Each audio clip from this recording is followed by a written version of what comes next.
जो भगवान के चरण कमल है, जो कमल रूपी चरण है, तो भौरा हमेशा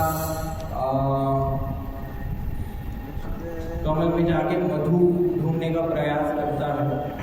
तो वो मन रूपी भौरा भगवान के चरण रूपी जो कमल है उसके अंदर जो मधु है, जो रस है, उसका आस्वादन करे।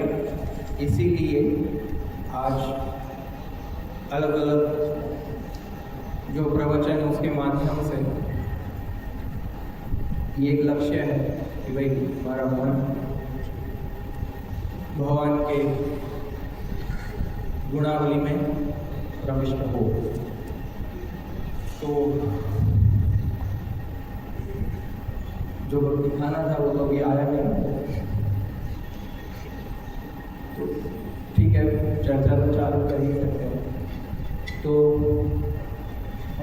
हमारे महान आचार्य श्री विश्वनाथ चक्रवर्ती ठाकुर जो भागवत के रसिक है और जिन्होंने बहुत ही सालों तक ब्रजभूमि वृंदावन में वास किया, और रूप गोस्वामी के बाद जो रसिक आचार्य हुए जिन्होंने भक्ति रस का आस्वादन करके अन्य सारे भक्तों के लिए उपलब्ध कराया, वो विश्वनाथ चक्रवर्ती ठाकुर, जिनके गुण एवं शिल प्रभुपाद भी 5 मुखों से मतलब करते थे कि भाई जब शिल प्रभुपाद चक्रवर्ती ठाकुर के बारे में एक बार कृष्ण रूप पढ़ रहे थे तो बहुत ज़्यादा वो आश्चर्यचकित हो गए और चक्रवर्ती ठाकुर को गुणगान करने लगे कि वाह क्या लिखा। तो वो रसिक आचार्य ने अपने जीवन काल में अलग अलग शास्त्र के ऊपर टीकाएँ लिखी, भक्ति रस समझाए, अनेक पद लिखे, कुछ भजन लिखे और कुछ अष्टकम, बहुत सारे अलग अलग अष्टकम लिखे। तो उन्होंने अपने जीवन काल में 50 अलग अलग अष्टकम लिखे। तो उसमें से एक वृंदावन अष्टकम है जो उन्होंने वृंदावन की महिमा पे, वृंदावन की महिमा का वर्णन करते हुए 8 श्लोक वृंदावन के गुणावली में, वृंदावन के गुणगान में लिखे हैं। तो वो आज का हमारा कथा का मेन रेफरेंस है कि आज की जो कथा होगी वो उसी अष्टकम में होगी। और 8 श्लोक उन्होंने वृंदावन की महिमा पे लिखे, और जो 9वां श्लोक है उसमें हमेशा विश्वनाथ चक्रवर्ती ठाकुर बेनेडिक्शन देते हैं, मतलब अपने आशीर्वाद देते हैं, वरदान देते हैं, और जो भक्त गण हैं उनको आश्वस्ता प्रदान करते हैं कि यदि आप इसका पाठ करेंगे, इसकी शिक्षाओं पे अमल करेंगे तो आपको ये फल मिलेगा। तो जो आज हम जो चर्चा करने वाले हैं वृंदावन अष्टकम पे, तो जो वृंदावन अष्टकम है वो प्रतिदिन स्मरण करने से, गाने से, उसका पूरी अर्थ पर विचार करने से क्या लाभ होगा। तो चक्रवर्ती ठाकुर ने आशीर्वाद दिए हैं कि ये अष्टकम पर हमेशा विचार करते रहने से साधक को, एक भक्त को यही जन्म में राधा गोविंद जी की दिव्य सेवा का सुअवसर प्राप्त होगा। तो ये वृंदावन अष्टकम की विश्वनाथ चक्रवर्ती ठाकुर ने महिमा का वर्णन किया, जैसे आएगा तो दिखाया जाएगा। तो बेसिकली ये वृंदावन अष्टकम में सबसे पहले ही श्लोक में वर्णन आता है, न योग सिद्धि न ममस्तु मोक्ष न वैकुंठ लोकी न पार्षद। मतलब इधर बताया गया है कि विश्वनाथ चक्रवर्ती ठाकुर बता रहे हैं कि हमें कोई योग सिद्धि नहीं चाहिए, हमें वैकुंठ का कोई पार्षदत्व नहीं चाहिए, ना ये कोई भौतिक संसार का कोई सुख चाहिए, पर हमें तो क्या चाहिए, ममस्तु वृंदावन एवं वास। कि भाई विश्वनाथ चक्रवर्ती ठाकुर इधर बता रहे हैं कि मेरी एक ही इच्छा है कि मुझे सदैव क्या कहाँ श्रीधाम वृंदावन में ही वास मिले। तो इधर प्रश्न आता है कि अरे वृंदावन की महिमा पे इतना ज़्यादा क्यों वर्णन किया गया है। तो अलग अलग जो स्रोत है, मतलब उससे मैं बताने का प्रयास करूँगा कि भाई वृंदावन क्यों इतना महान है। तो जैसे भगवान 2 रस का प्रमुख आस्वादन करते हैं, एक तो उनका ऐश्वर्य और दूसरा है माधुरी। तो जो मधुर रस है वो वृंदावन में है। अन्य जो धाम है द्वारका, मथुरा, वहाँ भगवान अपने ऐश्वर्य को प्रकाश करते हैं। और वृंदावन में ऐश्वर्य तो है ही, पर ऐश्वर्य से ज़्यादा वो क्या है, माधुर्य। मतलब वृंदावन में जो ऐश्वर्य भी है वो माधुर्य से आलिप्त है, और अन्य धामों में जो भगवान की जो मधुरता भी है वो ऐश्वर्य से मतलब पूरा कवर की गई।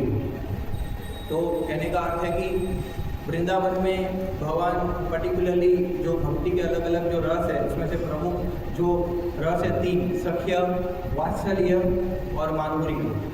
तो कृष्णा ये तीनों का जो रसास्वादन है वो केवल वृंदावन धाम में ही करते हैं, या फिर ये जो रस है उसका जो रसास्वादन है वो केवल श्रीधाम वृंदावन में ही हो सकता है। ये अन्य कहीं उपलब्ध नहीं है। जैसे चैतन्य चरितामृत में वर्णन आया है, जैसे उसका हम ये वर्णन उसका यदि हम बात करें तो कृष्णा भगवद गीता क्या है जो कृष्णा ने बताया, कृष्णा ने क्या किया वो है भागवतम, और कृष्णा क्या सोचते हैं अपने मन से वो है चैतन्य चरितामृत। तो चैतन्य चरितामृत में कृष्णा क्या सोचते हैं कविराज गोस्वामी ने वो वर्णन किया है।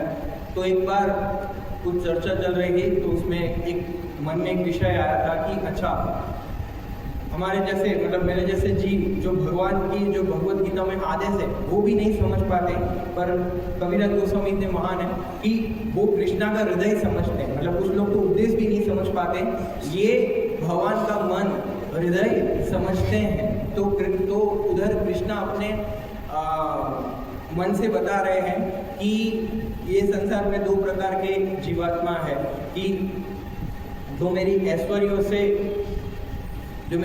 से पूजा करते हैं, जो मुझे भगवान मानते हैं और हमेशा मेरी आराधना और गुणगान करते रहते हैं। पर वृंदावन में ऐसा नहीं होता। वृंदावन में बता रहे कि गोपियाँ मुझे गाली देती है, तो ये जो ब्रह्मा जी और जो बड़े बड़े देवता जो है पुरुष सूक्त गाते हैं, उससे भी मुझे वो सबसे ज़्यादा मधुर लगता है, क्योंकि वृंदावन में कृष्णा को भगवान नहीं मानते ये लोग। उतना वात्सल्य रति के जो भक्त है उनका कृष्णा के लिए इतना वात्सल्य रति है कि वो समझ नहीं पाते। जैसे यशोदा माता है, तो इवन कृष्णा ने ब्रह्मांड घाट पे उनको विश्व रूप दिखाया, तो यशोदा मैया बहुत ही आश्चर्यचकित हो गई। तो बोले कि हमेशा लोग मेरी पूजा करते हैं और मेरे से डिस्टेंस बना के रखते हैं और हमेशा दास्य भाव में स्थित होते हैं, तो मैं पूर्णतया अपने भाव को प्रकट नहीं कर पाता। मतलब कहने का अर्थ है कि वृंदावन के बाहर के जो धाम के अन्य धाम के जो भक्त है वो कृष्णा को पूर्ण रूप से समझ नहीं पाए, पर कृष्णा को जो पूर्ण रूप से समझ पाए हैं वो है क्या, ब्रजवासी। तो इसीलिए जो हमारे जो गौड़ीय संप्रदाय का जो भाव वो एक ऐसा है कि गौड़ीय संप्रदाय का जो सिद्धांत है वो कृष्णा को पूर्ण तरीके से समझ पाए। अन्य जो संप्रदाय हालांकि वो पद्म पुराण के अनुसार सारे ऑथोराइज बोनाफाइड संप्रदाय प्रामाणिक संप्रदाय है, पर आप यदि देखेंगे तो जो भागवत में दशम स्कंद में जो वर्णन है उसका पूरा जो आस्वादन है वो केवल वो गौड़ीय संप्रदाय ही और हमारे संप्रदाय का जो सिद्धांत है उसी से ही हम ये जो भागवत का रस है उसका आस्वादन कर सकते हैं। क्योंकि अन्य संप्रदाय के लोगों के अधिष्ठाता देव, किसी के लक्ष्मी नारायण है, तो कोई राधा कृष्ण की पूजा भी करता है, पर वो बोलते हैं ना कि वो एज अ पति पत्नी राधा कृष्ण की पूजा करते हैं। पर इधर क्या है कि राधा और कृष्ण की पूजा प्रेयसी भाव में होता है। तो प्रेयसी भाव जो गर्लफ्रेंड बॉयफ्रेंड वाला जो भाव है वो माधुर्य प्रेम की सर्वोच्चता है। तो ये जो सर्वोच्च प्रेम है उसका आस्वादन जो महाप्रभु जो प्रेम देने के लिए आए हैं, जो गोपियों का जो भाव जो है वो जीवों को समझाने के लिए आए हैं, वो केवल और केवल जो चैतन्य महाप्रभु के जो मतलब अनुयायी है वही लोग इसका आस्वादन कर सकते हैं। बाकी लोग एक रस तक अटक जाते हैं। पर भागवत का पूरा जो रसपान है वो केवल और केवल गौड़ीय संप्रदाय के सिद्धांतों द्वारा ही संभव हो सकता है। अन्य संप्रदाय के लोग भी श्रीमद् भागवत का आस्वादन करते हैं, प्रमाण मानते हैं, पर उनके सिद्धांतों के अनुसार वो पूरा नहीं ले पाएंगे। पर गौड़ीय संप्रदाय जो है इसका पूरा का पूरा क्या आस्वादन कर पाएगा। जो वास्तविकता में जो वृंदावन का भाव है, बस वही चैतन्य महाप्रभु ने दिए हैं, और फिर वही भाव हमारे जितने आचार्य हैं उसी पद पर क्या उसी पद पर चल रहे हैं और उसका क्या कर रहे हैं, आस्वादन उसका अलग अलग तरीके से क्या कर रहे हैं, आस्वादन कर रहे हैं। यस, इसका नीचे वो ट्रांसलेशन नीचे हाँ वो हो रहा तो 2 लाइन में गया ना ऊपर। हाँ अच्छा, ये पहला ये तो और नीचे करें, नीचे हाँ ये हिंदी में। यस, चक्रवर्ती बात बता रहे हैं कि भाई मैं गुप्त शक्ति नहीं चाहता, मुझे वैकुंठ में पार्षदत्व भी नहीं चाहिए। क्यों? क्योंकि जैसे वो गोपगण की कथा आती है बृहद भागवत में, तो वो जाता है अलग अलग स्तर पर गायत्री मंत्र के प्रभाव से वो वैकुंठ में पहुंचता है।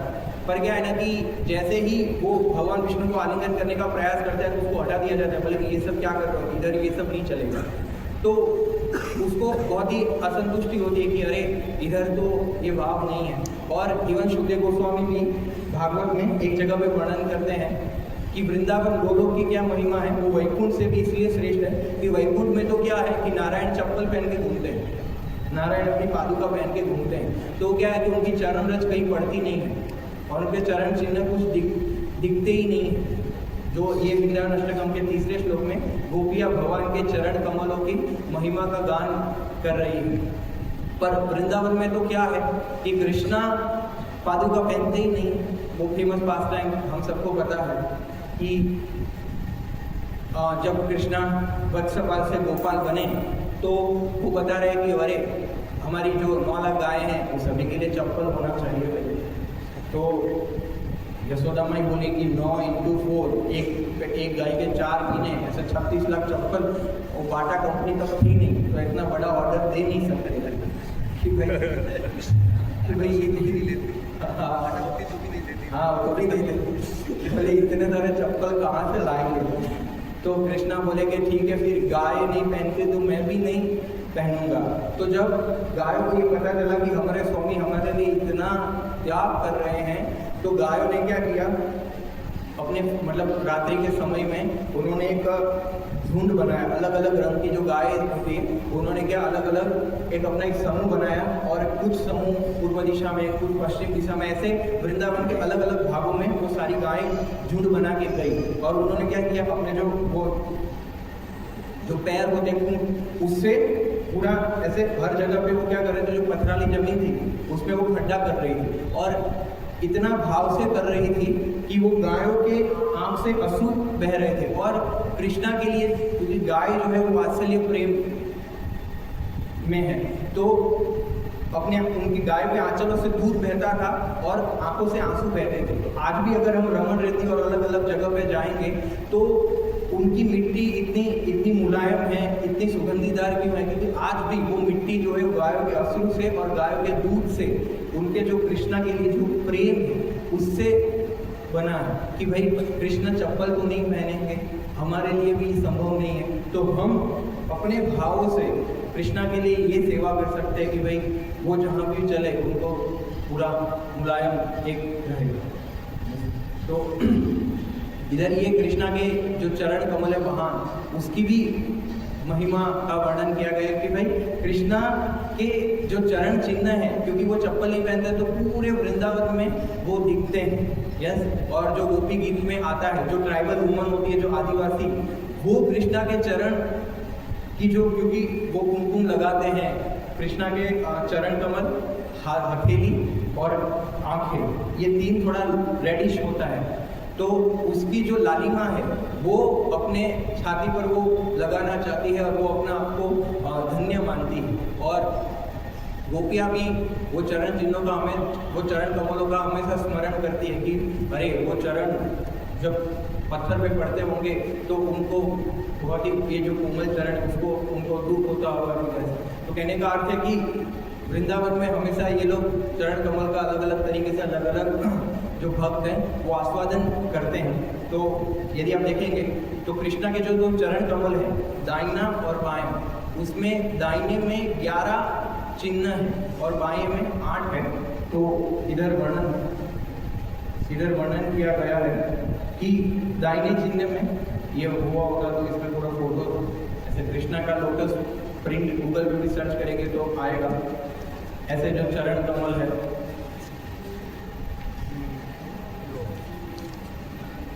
तो उसमें जो दाहिना चरण है उसमें 11 चिन्ह है। सबसे पहले चक्र का चिन्ह है। तो चक्र क्या दर्शाता है? जो भक्तों के अंदर जो काम क्रोध लोभ मोह है, यस, ये जो भगवान का जो चरण में जो ये चक्र है वो उसका क्या करता है? जो भी उसकी शरण ग्रहण करता है ये चरण कमल की, उसका क्या करता है ये चक्र? अपने वो भक्त के हृदय में जो भी अनर्थ है उसका दमन करता है ये चक्र, यस।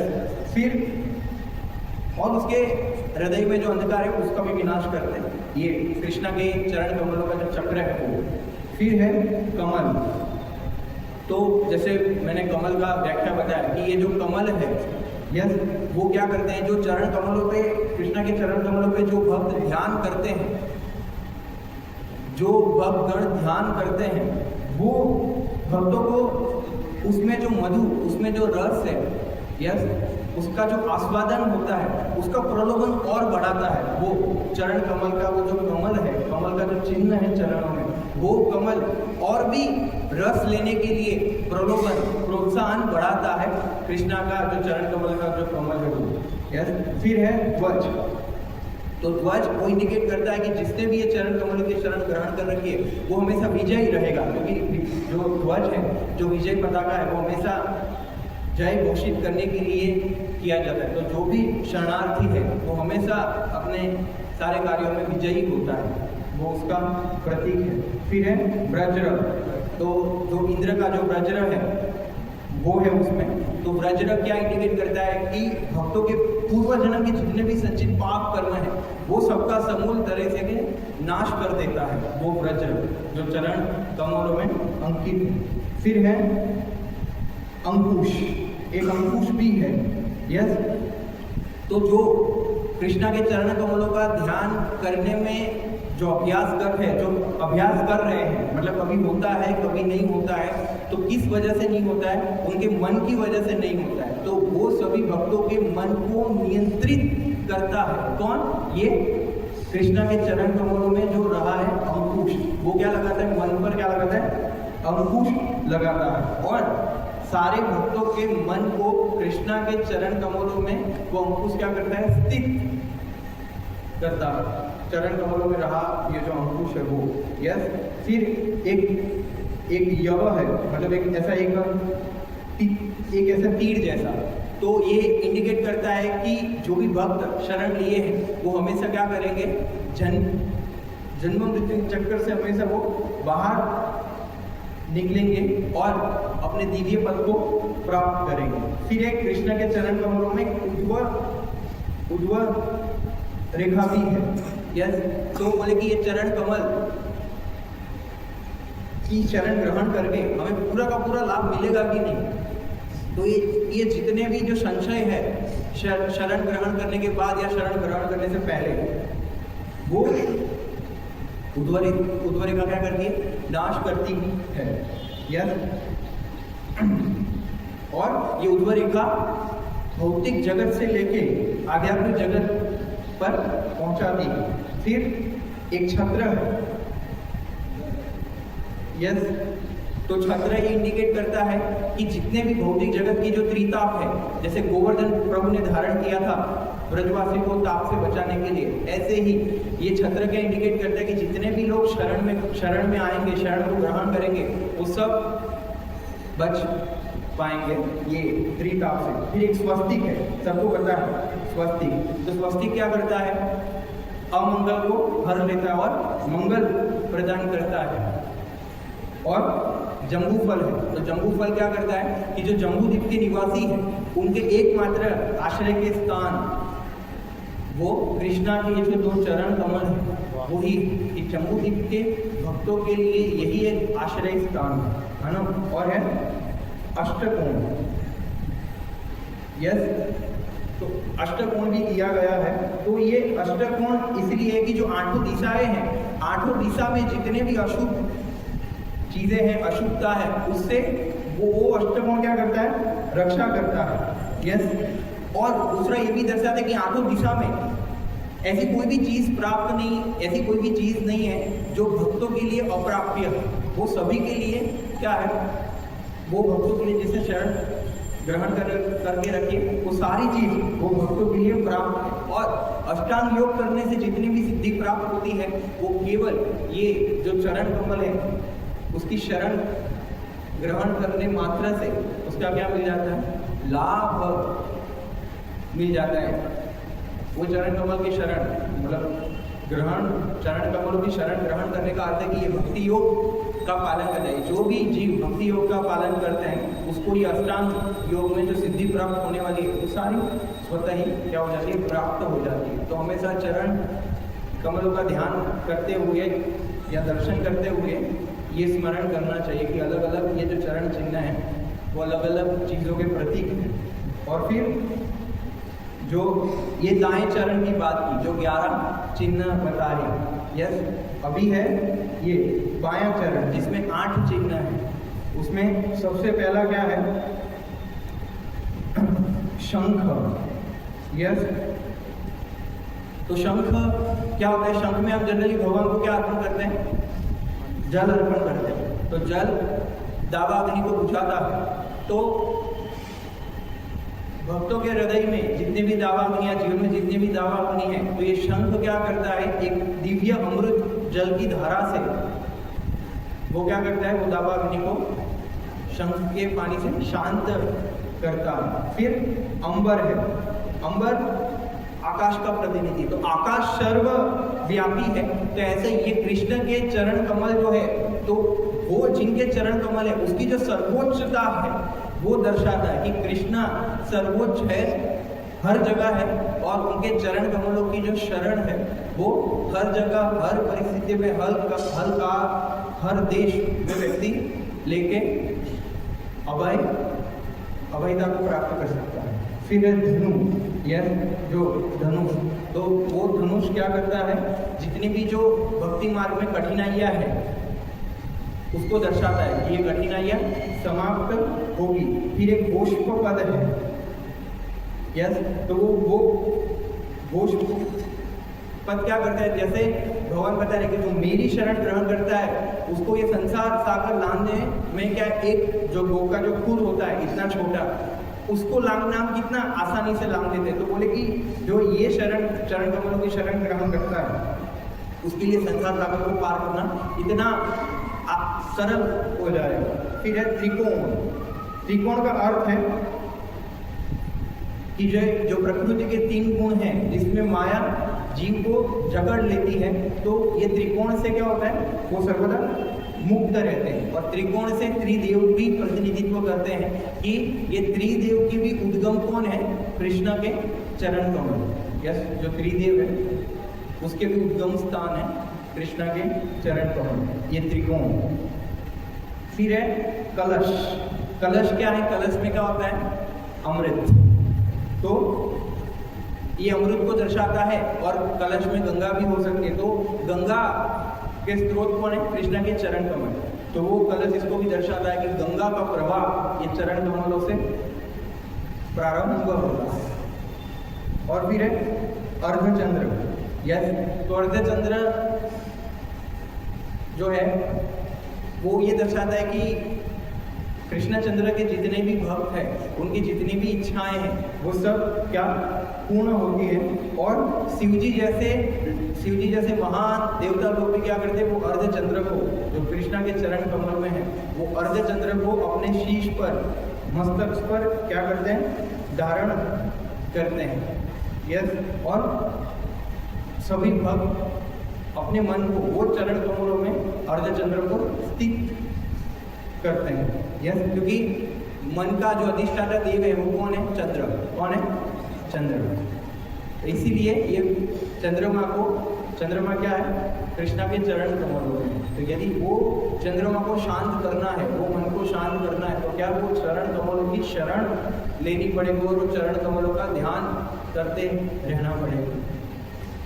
जैसे ही भौतिक इच्छाएं आती हैं, तो यदि कोई कृष्णा के चरण कमलों का ध्यान करता है तो स्वतः ही मुक्त हो जाता है। या तो फिर दर्शन होते हैं, ये सब तो इसीलिए ही होता है कि भौतिक इच्छाएं, भौतिक वासनाएं से क्या है, हम अपने मन को मुक्त कर सकें। क्योंकि जितनी कृष्णा से आसक्ति बढ़ेगी उतना ही वैराग्य आएगा। जनरली लोग ये समझते हैं कि पहले वैराग्य आएगा, फिर आसक्ति होगा, अनर्थ जाएंगे तो अर्थ प्रवृत्ति होगा। नहीं, अर्थ प्रवृत्ति जितनी बढ़ेगी और अर्थ प्रवृत्ति में जितनी रुचि आएगी उतना अनर्थ निवृत्ति हम कर पाएंगे। तो जितना कृष्णा से आकर्षण होगा इतना माया जगत से वैराग्य आएगा। अब देखिए, यदि आप देखेंगे अलग अलग शास्त्रों में वर्णन है, आनंद वृंदावन चंपू और अलग अलग जो आचार्य की पुस्तक है उसमें, कि जब नंदोत्सव आया, तो नंदोत्सव में कृष्णा पालने में अभिषेक हुआ, सब हुआ, तो सारे ब्रजवासियों को पता चला कि अरे एक दिव्य बालक का जन्म हुआ, बहुत सुंदर है। तो नंद भवन में लाइन लग गई, ऐसे दर्शन होगी। जैसे ना अभी जन्माष्टमी बहुत सारे लोग भीड़ आएंगे, दर्शन करेंगे, तो ऐसे सारे लोग नंद भवन में दूसरे दिन तीसरे दिन का भी उधर वर्णन किया गया है कि सारे लोग आए और अलग अलग तरीके से दर्शन करने लगे। और कुछ लोग तो दर्शन करके ऐसे आश्चर्यचकित हो गए कि उनकी आंखें तृप्त ही नहीं हो रही थी। यस, जैसे आप देखिए, नंद महाराज है, उनके 5 भाई हैं। तो दूसरे भाई है उनके उपनंद की पत्नी का नाम है तुंगी। क्या नाम है? तुंगी। तो यशोदा मैया पीछे खड़ी है, कृष्णा के रूप माधुर्य का दर्शन कर रही है, आस्वादन कर रही है, और तुंगी की गोद में कौन? बाल कृष्ण लेटे हुए हैं। तो सारे लोग दर्शन तो कर रहे हैं, पर कुछ लोग क्या कर रहे हैं, दर्शन करके फिर पीछे खड़े हो जाते हैं। उधर कोई ऐसे धक्का मुक्की नहीं चल रहा, तो लिखा भी कि सामाजिक शिष्टाचार के अनुसार ऐसा कोई धक्का मुक्की नहीं चल रहा था, ए हट मैं करूँगा, ऐसा धक्का मुक्की या फिर ऐसे कोई कृष्णा में से गिर नहीं गया। ऐसे सब पूरा एक समाज में जो शालीन लोग कैसे दर्शन करते हैं, क्योंकि वो प्रेम से दर्शन कर रहे थे, वो कोई भौतिक लालसा नहीं थी उनके हृदय में कि अरे मैं दर्शन करूँ, पता नहीं उसको कोई झंडा मिलने वाला है क्या।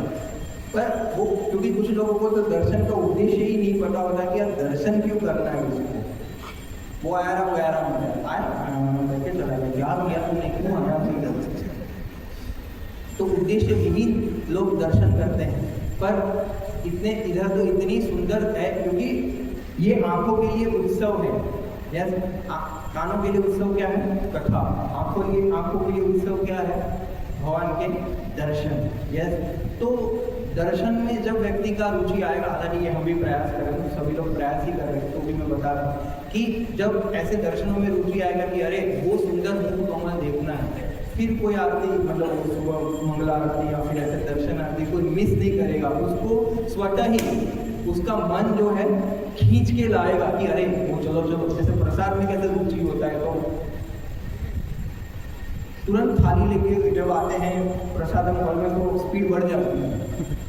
तो कहने का अर्थ है कि इधर भी ऐसे स्पीड अप हो जाएगा, ऐसे स्पीड बढ़ जाएगा कि हमारे कुछ तो मन जहाँ लग रहा है, मन की लालसा है, क्योंकि ये सब लालसा का विषय है कि जो जितनी जिसकी लालसा होगी कि आज दर्शन करेंगे, तो आज दर्शन करेंगे, यस आंखों रूपी अमृत से ध्यान करेंगे, यस भगवान के चरण कमलों का ध्यान, तो इसे हम पूर्णता करेंगे, यस तो उधर संगत लगेगा, तो फिर काम क्रोधी पर प्रेम आएगा, यस प्रेम भगवती हो जाएगा।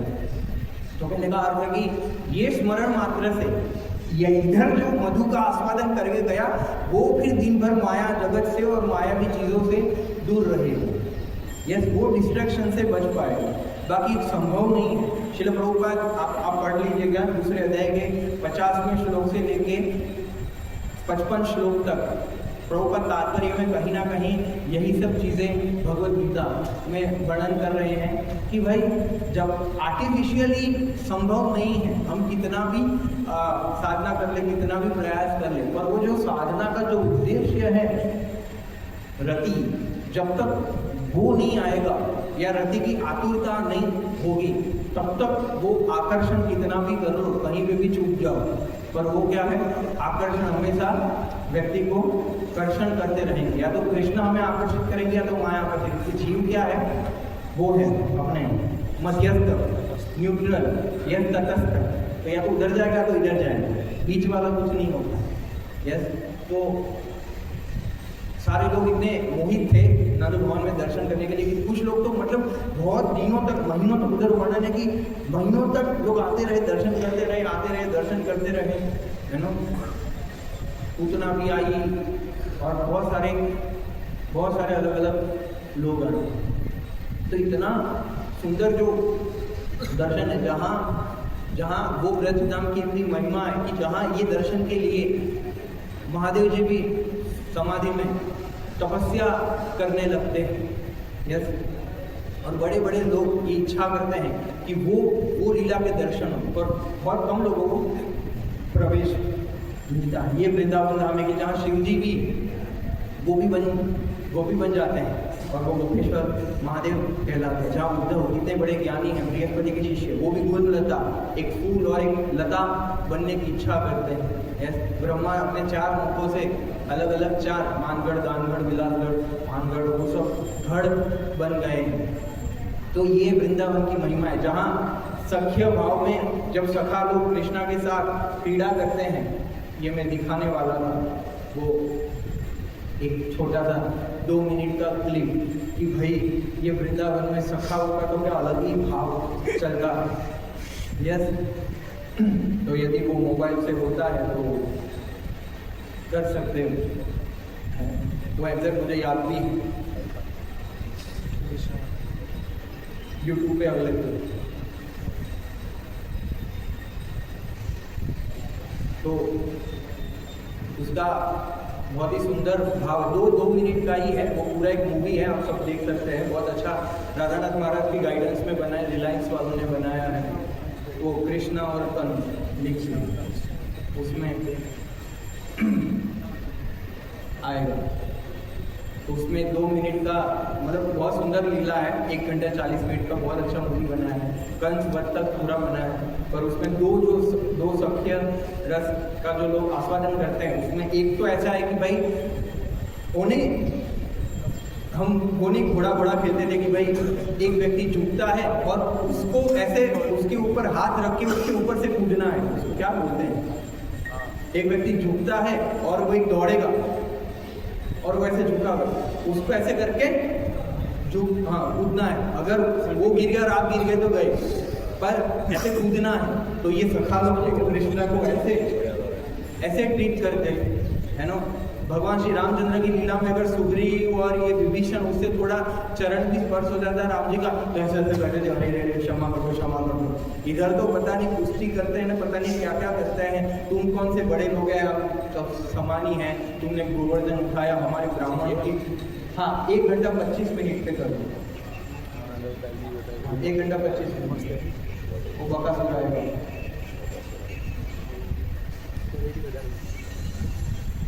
बस देखना, आवाज करो भाई।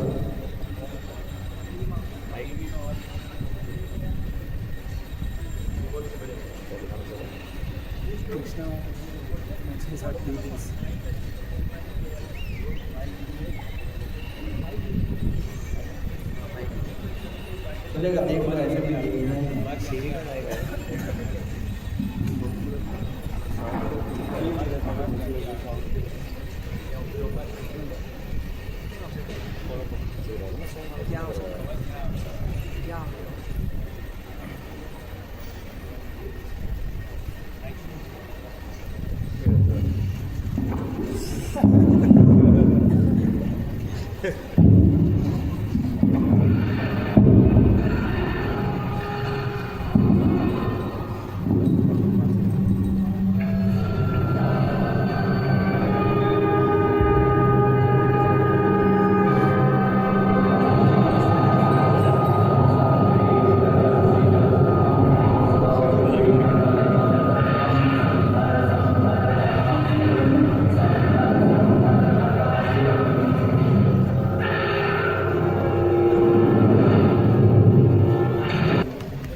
ये खाली वृंदावन नहीं हो सकता।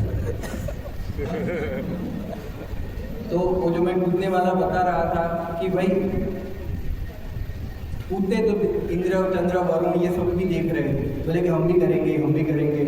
यस, ऐसे तो दूर से ही हमेशा ब्रह्मा जी के साथ जाते हैं तो दूर से ही इन कन्वर्जेशन होता है। तो आज थोड़ा स्पर्श कर लेते, सब कुछ कर लेते।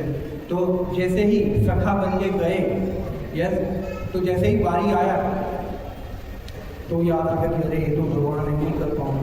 तो अन्य सखा बोलने लगे कि अरे उतना तो कूदो, वरना साइड में तो हमारा दाम काफी है। सबने ऐसे प्रयास किया पर उनसे हो नहीं पाए। तो एक यही भाव है कि भाई ये इतना जो महान मतलब वृंदावन है वो यही हो सकता है, और कहीं ये सब भाव का आस्वादन और रसास्वादन हो नहीं सकते। गोपियाँ हैं, एक आचार्यगण बताते हैं कि गोपियों के पास ऑप्शन था कि अरे आपको क्या चाहिए, कृष्णा या वृंदावन। तो गोपियों ने क्या चूज किया, वृंदावन, कृष्णा ने। क्यों? क्योंकि वो जिस भाव में कृष्णा को पूजना चाहते हैं या फिर कृष्णा को प्रेम करते हैं, वो प्रेम, वो जो भाव है वो केवल वृंदावन ने ही दिया। इसलिए आप देखिए कृष्णा बहुत सारी जगह गए अलग अलग, मथुरा थोड़ी दूर था वृंदावन, तो जा सकते थे ना, पर गए नहीं। क्यों? क्योंकि वो खाली वृंदावन ही दे सकता है वो भाव, अन्य कहीं नहीं। इसीलिए वो कृष्णा को ना चूज करके वृंदावन में रहना उन्होंने पसंद किया, क्योंकि वो वृंदावन ही वो कृष्णा को दे सकता है। इतना महान स्थान है क्या, वृंदावन, जहाँ जिसको छोड़ के कृष्ण कभी जाते नहीं। मथुरा गए वो वासुदेव कृष्ण, पर जो वृंदावन कृष्ण है वो अप्रकट लीला में प्रविष्ट हो गए थे जब वो मथुरा चले गए। तो बाह्य दृष्टि से ये भक्तों के गोपियों का जो रस का आस्वादन करने के लिए भी, भक्तों के आनंद को बढ़ाने के लिए और उनकी भक्ति कितनी महान है वो सब दर्शाने के लिए भी भगवान अप्रकट लीला, प्रकट लीला, ये सब क्या है करते रहते हैं। बाकी आप देखिए गोवर्धन है, राधा कुंड है, यमुना है। जो राधा रानी जब ऊपर गोलोक वृंदावन में कृष्णा ने बोला कि राधा रानी को कि चलो जाना है नीचे भूलोक में, बोले कि हम ये वृंदावन छोड़ के नहीं आएंगे। तो बोले कि ठीक है, वृंदावन में भी ये सबको लेके चलते हैं। यस, और जो बंशी बट है जहाँ कृष्णा ऊपर बैठ के बंशी बजाते थे, वो बंशी बट का तो इतना प्रेम है कृष्णा से कि जब कृष्णा प्रकट हो गए तो उसको इतना विरह हुआ, वो सहन नहीं कर पाया। इतना वो बंशी बट को इतना प्रेम। और कहने का अर्थ है कि जब बंशी बजती थी तब जितने भी सारे लोग थे ब्रजवासी, उसका जो मतलब वर्णन किया गया कि जब बंशी बजती थी तब क्या होता था। यमुना ऐसे बह रही है तो यमुना ऐसे बहती थी। यस, और बछड़े जो गाय का दूध पी रहे हैं वो तो अपने सिस्टम में भूल जाते थे कि ये दूध का करना क्या है, उसको पीना है, निगलना है। जैसे गाय के आंचल, उनकी माता का आंचल उनके मुंह में होता था और वो लोग दूध पी रहे होते, और जैसे ही कृष्णा बंसी बजाना चालू करते तो इतने स्तब्ध हो जाते, वो सब फोटो फ्रेम हो जाते हैं। फोटो फ्रेम कैसा होता है, पुतला कैसा होता है, पुतला हो जाता है। और दूध वो भूल जाते कि भी दूध को अंदर डालना है, बाहर निकालना है। गाय भी ऐसी कैसी खड़ी हो जाती थी और बछड़े भी दूध अंदर ही है और ऐसे कैसे स्तब्ध रहते, सब फोटो फ्रेम बन जाते थे। इतना वो बंशी का प्रभाव रहता था जब कृष्णा ये बंसी बजाते थे। तो ऐसी जो बंसी जो मधुर है, यस, वो वृंदावन के बाहर कहीं पे भी क्या कृष्णा ने उसका प्रकटीकरण नहीं किया। यस, कहने का अर्थ है कि वृंदावन में यशोदा मैया और नंद बाबा के जो महान भाव है वो स्थित है। यस, नंद बाबा का इतना बड़ा ऐसे वर्णन है कि थोड़ा दाढ़ी है, तो जब मीटिंग होता है तब नंद बाबा की गोद में कृष्णा बैठते हैं और कृष्णा को पता चलता है कि अरे अभी नंद बाबा बोलने वाले हैं। कैसे पता चलता है? सबसे पहले कृष्णा को पता चलता है, क्यों? जब बोलते हैं तो दाढ़ी हिलती है ना, तो जो हिलती है ना तो कृष्णा क्या करते, दाढ़ी को पकड़ के बैठ जाते हैं। तो अलग अलग मतलब क्या है कि वो रसों का आस्वादन करते हैं। जैसे मैया कथा सुनाती कि कृष्णा सो जाए कि एक बार त्रेतायुग में भगवान रामचंद्र आए तो कृष्णा हंसने लगे, हाँ, मन में सोचने लगे हम नहीं तो था। फिर बोले कि उसका विवाह हुआ सीता से, तो वो और स्माइल करने लगे। और कृष्ण बोले कि हाँ, सीता बड़ी सौभाग्यशाली कि राम के साथ विवाह हुआ। यशोदा मैया बोले ऐसे भी देख सकते हैं कि राम बड़े सौभाग्यशाली है जो सीता से विवाह हुआ। फिर कथा आगे बढ़ने लगी कि अरे, तो कभी कभी क्या करते थे, यशोदा मैया सुलाने के लिए उसको कृष्णा को कथा सुनाती थी, तो कभी कभी कृष्णा सो जाते थे, कभी कभी और ज़्यादा प्रश्न करते थे। यस, तो बोले कि अच्छा, बोले कि देखो रावण सीता का हरण करने आया, तो कृष्णा भाव में आ गए, बोले कि ये लक्ष्मण चिल्लाने लगे, बोले ये तो बताया नहीं। यशोदा मैया बोले इसको कैसे पता चला, ये बताया नहीं। अरे लक्ष्मण, धनुष निकालो, आज मैं वो रावण को मारूंगा, है ना। मैया बोली बेटा शांति हो जा, कहाँ मुझे चला गया, आ जा वापस आ जा, सब हो गया।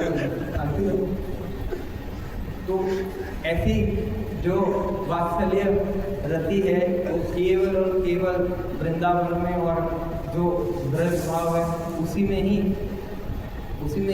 मतलब क्या बोलते हैं सारा समाहित, अन्य कोई धाम में या अन्य जगह नहीं। इसलिए हम सब क्या बताते कि अरे हमारा लक्ष्य क्या है, वो वृंदावन, भगवत धाम वापिस जाना, भगवत धाम वापिस जाना।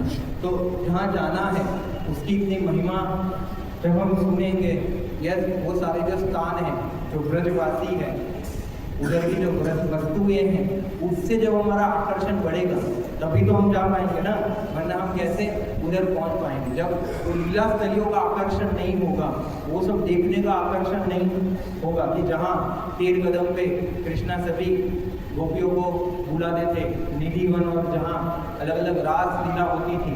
वृंदावन में जो निधिवन है उसमें तो कृष्णा राधा रानी की सखिया और चंद्रावली की सखिया अपोजिट पार्टी, उधर भी अपोजिशन पार्टी और मेन पार्टी ऐसा चलता रहता है।